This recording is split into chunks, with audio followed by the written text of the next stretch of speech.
salutations, my dearest friends. My name is Samantha, and today I'm going to be talking about 5 historical romances that I have just absolutely loved recently.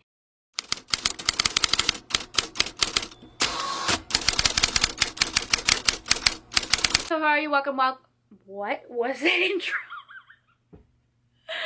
Oh my god, I'm going insane. Hello, how are you? Welcome back to my channel. Welcome back. So I mentioned in a recent video that I don't love doing TBR videos or wrap-up videos because I'm just sitting here for a really long time. There are just a lot of books that I'm loving and not talking about, and we need to change that. So I'm doing like these recent reads type of wrap-up videos where I talk about like my recent 5 stars. And today's theme is historical. We're gonna be talking about some historicals that I've been loving, and I'm so happy that I'm back in my historical romance era. I feel like that is why I started my channel originally, because I joined around like the historical romance readathon. I have a historical romance book club with Jessica from Peace Love Books called the Historical Hellions. All the books behind me are historicals, and I don't know what's happened. I kind of like fell off the historical romance train, and we're back.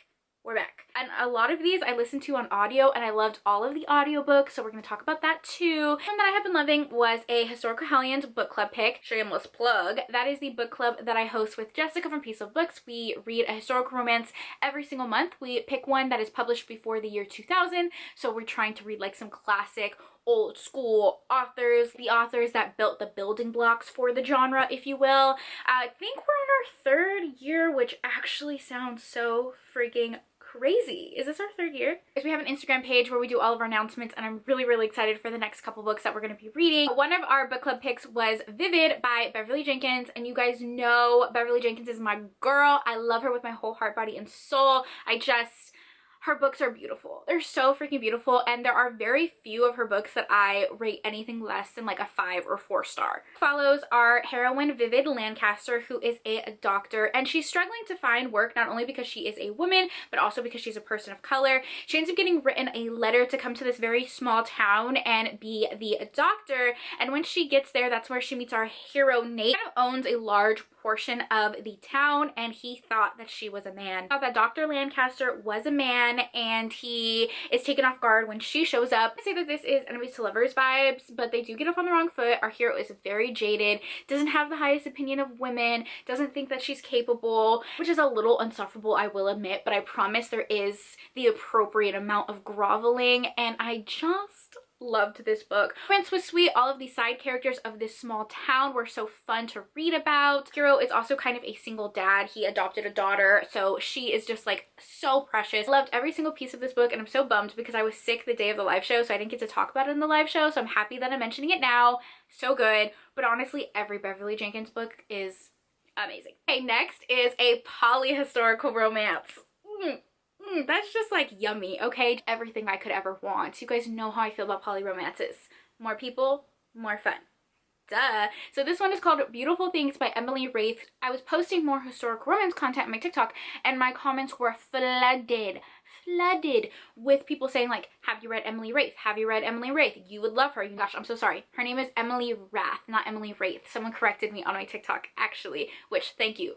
Emily Wrath. I did a whole video where I read pretty much her entire backlist. I will leave that down below. It's a historical romance poly series. It's 3 books in total. The 2nd book is a duology, and then the 3rd book is side characters that were in the 1st and 2nd book. I'm gonna talk about the 1st book. It's called Beautiful Things. This book has 3 guys and 1 girl. So it follows our heroine Rosalie Harrow. It's the 1st book in the Second Son series, and Rosalie's mom just recently passed away. Ends up getting a letter from a duchess inviting her to like this grand house party. She's just trying to find a wife for her eldest son, the Duke, and our heroine gets invited to the party. The heroine holds literally no title, no wealth, so she's kind of surprised that she gets this invitation, and it turns out that the Duchess was friends with her mother when they were younger and kind of wants to like take her under her wing to be like a benefactor for her and teach her like ways of society. So that's how she ends up at the house. There at the party, she meets Lord James, who is the Duke's younger brother, and the Duke is completely reckless and wild and James is like the one who's been like handling all the finances and handling the estates. Also meets Lieutenant Renly, who is a soldier temporarily home from war, and he is childhood friends with James. And she also meets Mr. Burke, who is also a childhood friend of those two men. So she meets these three guys.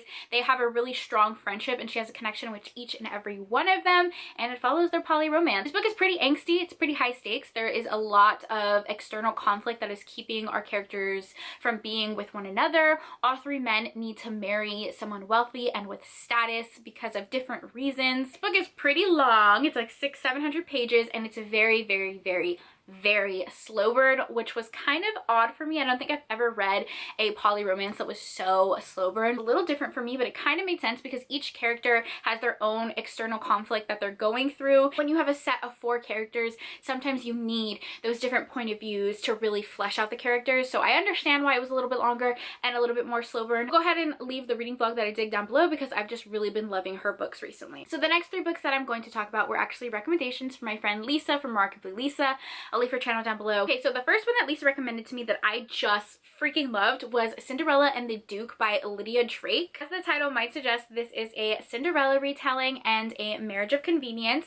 So our heroine has an awful stepmother. Her father had passed away. Stepmother never allowed her to have her first season, and she knows that the only way that she's going to get out of this predicament is by marrying someone powerful, someone with a title, someone with money, someone that could protect her from her evil stepmother's clutches. And that is where our hero, the Duke of Ashford, comes in. The name of the book is him involved in like multiple duels. All these husbands are challenging him to multiple duels because he slept with their wife. Like, he's a player. He has a reputation where women are like throwing themselves at him, and our heroine Julia ends up meeting him at a party. They have an instant connection, but then they realize that they kind of could benefit from a marriage of convenience. She needs to get out of her stepmother's clutches. He is pressured to get married because he is a duke and he doesn't want to marry anyone from the ton. Ends up having a marriage of convenience, and it is so freaking cute. Of course, they catch real feelings, and I loved it. I loved it. The banter between our characters was so hilarious. Our heroine was so witty and charming. I really liked this one. It was a good Cinderella retelling. I highly recommend it, and this was the author's debut novel, so for it being her first published work, amazing. Like, literally amazing. I could not recommend it more. So the next 2 books I want to talk about is from the same series, and it's called the Survivor series by Shana Galeen. I don't know how to pronounce her name. I did a reading vlog on her as well that I will link down below. I read 6 books a part of the Survivor series in that video, and I just had a blast. I'm loving this series. In total, follows 12 men, and they all are a part of nobility in one way or another. None of them hold a title. They're like second sons or illegitimate sons. Because of that, they were all sent to war. They were all soldiers, and they were part of this really intense group that went on a lot of dangerous missions. I think there were like 30 men and only 12 of them survived.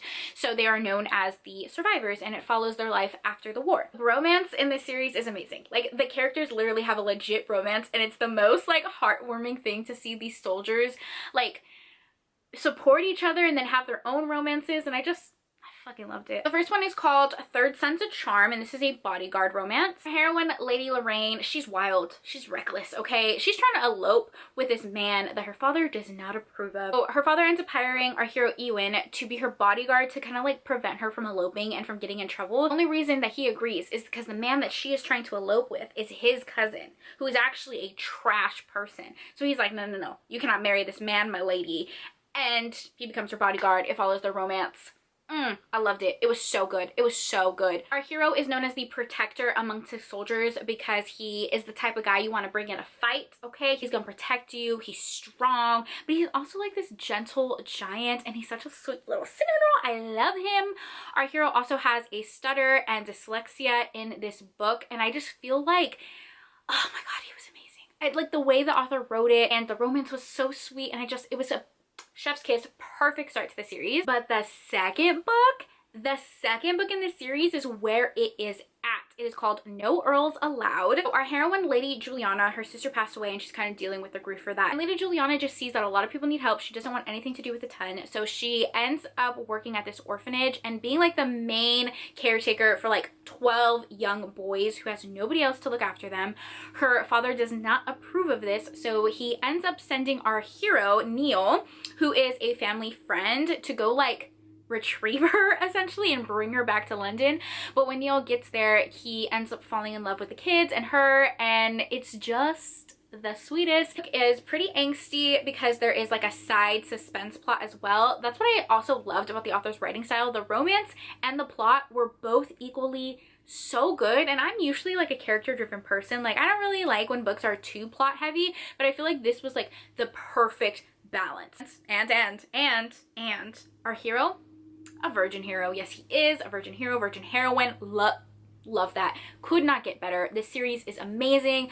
I honestly loved all the ones I've read from it so far, but I just wanted to talk about the first two. Highly recommend the audiobooks. I recommend that you read it in order though, because the characters' romance and like their friendship between the soldiers is really carried on through the entire book, and you get to see side characters grow throughout the series. Couples are mentioned throughout the series, and it's just so much more enjoyable if you read it in order. But they're all wonderful, so it's not a chore to do that. All right, so those are 5 books that I have recently read that I just loved. If you are craving historical romances like I am, hopefully you pick one of these up and love them. Let me know what historical romances you've been reading so I can add them to my list. Thank you, Lisa, from Remarkably Lisa, for all of the recommendations, and that's it. I love you guys. Thank you for taking time out of your day to spend time with me. It means the world to me. I hope you guys are all staying happy and healthy, and I will see you in my next video. Bye!